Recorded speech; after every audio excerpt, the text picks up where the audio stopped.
വചനം 48. വാക്കർത്ഥം. വഇദാ ഖീല, പറയപ്പെട്ടാൽ, പറയപ്പെടുമ്പോൾ, ലഹും അവരോട്, ഇർക്കഊ നിങ്ങൾ കുമ്പിടുവീൻ, റുകൂഉ ചെയ്യുവീൻ അഥവാ നമസ്കരിക്കുവീൻ. ലാ യർക്കഊൻ അവർ കുമ്പിടുകയില്ല. വഇദാ ഖീല ലഹും ഇർകഊ ലാ യർകഊൻ നിങ്ങൾ കുമ്പിടുവീൻ എന്ന് അവരോട് പറയപ്പെട്ടാൽ അവർ കുമ്പിടുന്നതല്ല. വചനം 49. വാക്കർത്ഥം. വൈലുൻ മഹാനാശം, കഷ്ടം, യൗമഇദിൻ അന്നത്തെ ദിവസം, ലിൽ മുകദ്ദിബീൻ വ്യാജമാക്കുന്നവർക്കാണ്. വൈലുൻ യൗമഇദിൻ ലിൽ മുകദ്ദിബീൻ അന്നത്തെ ദിവസം മഹാനാശം വ്യാജമാക്കുന്നവർക്കാകുന്നു. വചനം 50. വാക്കർത്ഥം. ഫബി അയ്യി ഹദീസിൻ ഇനി ഏതു വർത്തമാനത്തിലാണ്, വിഷയം കൊണ്ടാണ്, ബഅദഹു ഇതിനു ശേഷം, ഇതിനു പുറമെ, യുഅ്മിനൂൻ അവർ വിശ്വസിക്കുക. فبأي حديث بعده يؤمنون ഇനി ഇതിന് അഥവാ ഖുർആനിന് ശേഷം ഏതൊരു വർത്തമാനത്തിലാണ് അവർ വിശ്വസിച്ചേക്കുന്നത്?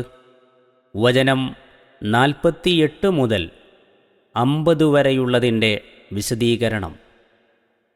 റുകൂഅ് എന്ന വാക്കിന് കുമ്പിടുക, തലകുനിക്കുക, താഴ്മ കാണിക്കുക, ഭക്തി ചെയ്യുക, നമസ്കരിക്കുക എന്നൊക്കെ അർത്ഥം വരാം. നമസ്കാര കർമ്മത്തിൽ കുമ്പിട്ട് ചെയ്യുന്ന ഭാഗത്തിന് സാധാരണയായി റുകൂഅ് എന്ന് പറഞ്ഞു വരുന്നു. നമസ്കാര കർമ്മത്തെ ഉദ്ദേശിച്ച് സുജൂദ് എന്ന് പറയാറുള്ളതുപോലെ റുകൂഅ് എന്നും പറയാറുണ്ട്. ചുരുക്കത്തിൽ അല്ലാഹുവിൻ്റെ മുമ്പിൽ തലകുനിക്കുവാനും അവനെ ആരാധിച്ചു കീഴ്പ്പെടുവാനും അവർ തയ്യാറില്ല. ഗർവും അഹംഭാവവുമായി കഴിയുകയാണ്. ഇത്രയും വ്യക്തവും യുക്തവുമായ ഉപദേശങ്ങളും താക്കീതുകളും ലഭിച്ചുകൊണ്ടിരുന്നിട്ടും ഈ ഖുർആനിൽ വിശ്വസിക്കുവാൻ അവർ കൂട്ടാക്കുന്നില്ല.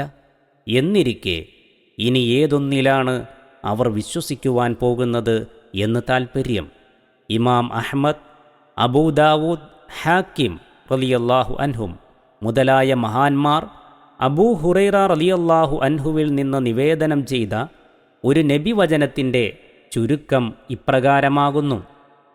സൂറ വത്തീനി ഓതി അവസാനിക്കുമ്പോൾ ഓതുന്നവർ ബല വ അന അലാ ദാലിക മിനശ്ശാഹിദീൻ അഥവാ അല്ലാതെ ഞാനും അതിനു സാക്ഷിയാണ് എന്നു പറയണം.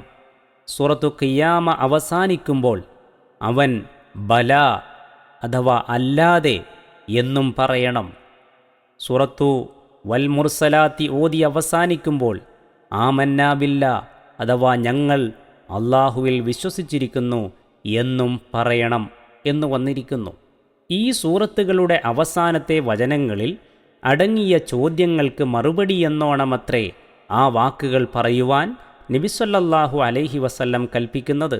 ഓരോ വചനത്തിൻ്റെ ഉള്ളടക്കവും മറുപടിയുടെ സാരവും നോക്കുമ്പോൾ അത് വ്യക്തമാകുന്നതാണ്.